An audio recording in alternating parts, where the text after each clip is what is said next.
It's a case that's captivating the country. Lindsay Clancy admits to killing her children, but says she wasn't in her right mind when it happened. The defendant breaking down, sobbing in court as medical examiners testified about the autopsies of her 3 young kids.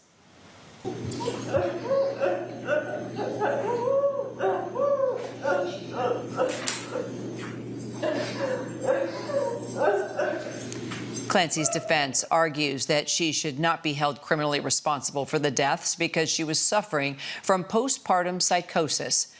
Let's bring in our chief legal analyst, Brian Buckmeyer, and our Peter Haralambous. This story gripping much of the nation, guys, and it's gut-wrenching, for a lot of people to hear the details of this case. So, Peter, I want to start with you. That testimony, it's hard to watch. It's hard to hear. And it was focusing on internet searches as well. What can you tell us? Yeah, that's right, Kira. Really difficult at times to listen to this testimony. Today, the jury hearing from 2 law enforcement officers who did analyses of the devices found in the Clancy home, specifically Clancy's phone.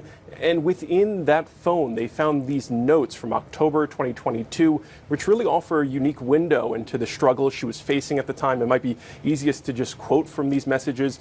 She mentioned concerns about being inundated about information about how to parent her children. She wrote in part, quote, "I'm terrified of something happening to my kids." She also raised concerns about the lack of sleep she was getting at the time and her fear about different medications, writing, quote, "I'm on the fence about starting a new medication. I just want to feel happy." And as it got closer to January 24th, 2023, when she killed her 3 kids, the messages getting more disheartening, quote, "Can you treat a sociopath?"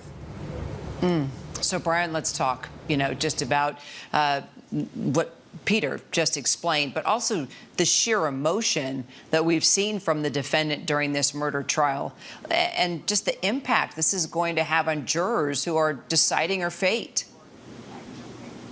Yeah, so Kira, I look at it in 2 different ways. One, as a defense attorney who has sat next to clients who have been emotional throughout their trial, and then the impact they could have on a jury, as I've seen not only as an attorney, but in commenting on cases like this. For me, it's twofold. Don't forget, this is a very emotional point in time for a defendant in a case.